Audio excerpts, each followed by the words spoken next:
Kila siku tunaishi maisha ya haraka sana. Tunakimbilia mafanikio, pesa, ndoto na hata upendo.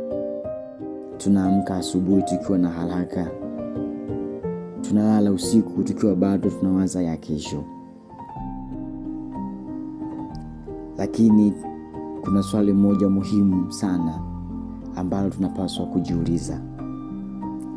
Je, haraka zetu zinatufikisha mbali au zinatuharibia mambo mazuri? Watu wengi leo wanataka matokeo bila mchakato wote. Wanataka kufanikiwa bila kusubiri. Wanataka kupendwa bila kujifunza kupenda. Na mara nyingi katika haraka hizo tunavunja vitu ambavyo vingekuwa vizuri kama tungevisubiri. Hadithi hii ilinifanya nitambue jambo moja, ya kwamba kusubiri si udhaifu, bali kusubiri ni hekima. Na mara nyingi kinachotutenga na furaha sio uwezo, bali ni kukosa subira. Karibu kwenye hadithi ya leo, hadithi ya kuchekesha kidogo, lakini hadithi hii ina funzo kubwa sana katika maisha yetu ya kila siku. Hadithi hii inaitwa Kikombe Kilichosubiri. Usisahau kusubscribe kama ni mara yako ya kwanza.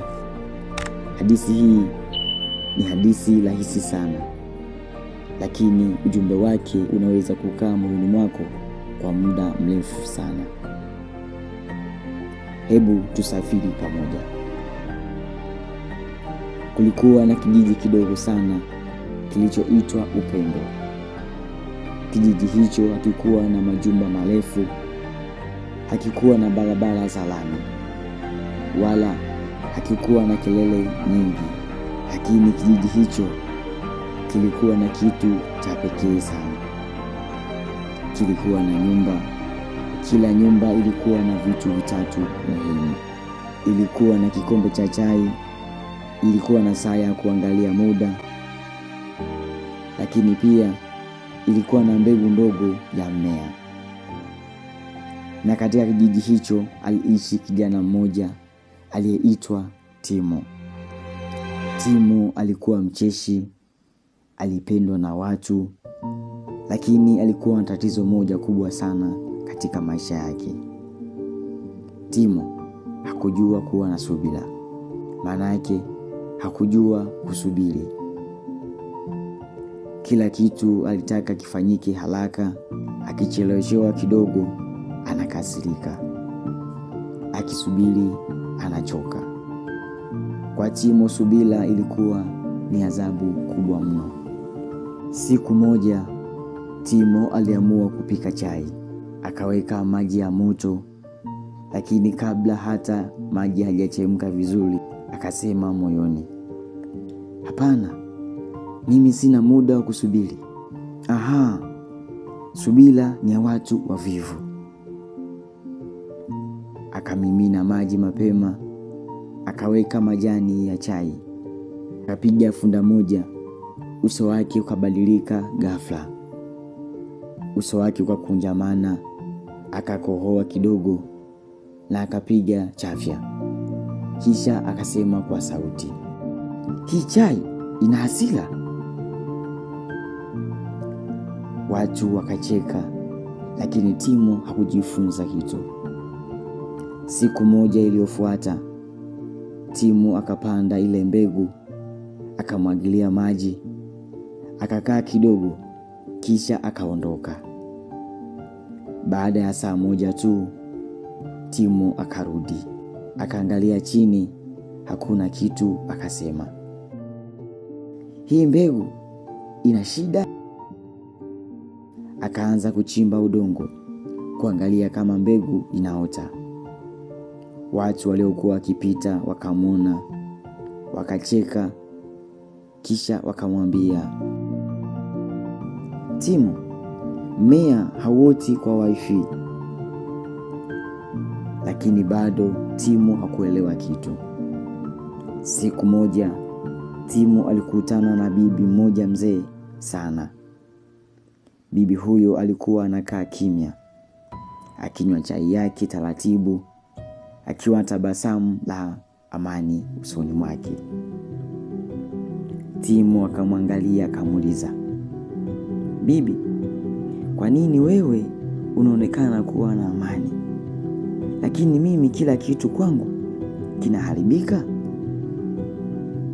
Bibi akanyanyua kikombe chake pole pole, akamwangalia Timo machoni mwake, kisha akasema kwa upole, "Kikombe hiki kinafundisha kupokea. Saa inafundisha kusubiri, na upendo unafundisha kujali." Bibi akaongezea, "Kila kitu kizuri kina muda wake. Ukikimbiza muda utavunja ladha ya maisha." Maneno yale yakamgusa Timo.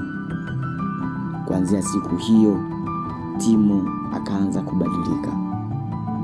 Akaanza kusubiri maji yachemke, akaacha kuchimba mbegu, akaanza kusikiliza watu hadi wamalize kuongea, na pole pole chai yake ikaanza kuwa tamu mno.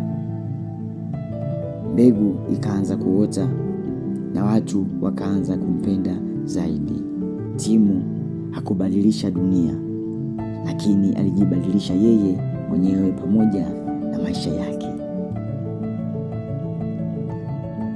Hadithi hii ya kikombe kilichosubiri inatufundisha mambo mengi, lakini inatufundisha jambo moja kubwa sana, ya kuwa uvumilivu haucheleweshi mafanikio, lakini uvumilivu huandaa mafanikio.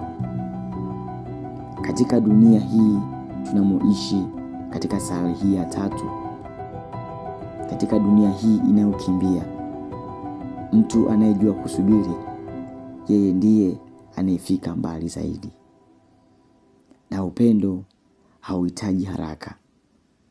Upendo unahitaji kuwa na moyo, unahitaji muda, lakini pia upendo unahitaji kuwa na subira.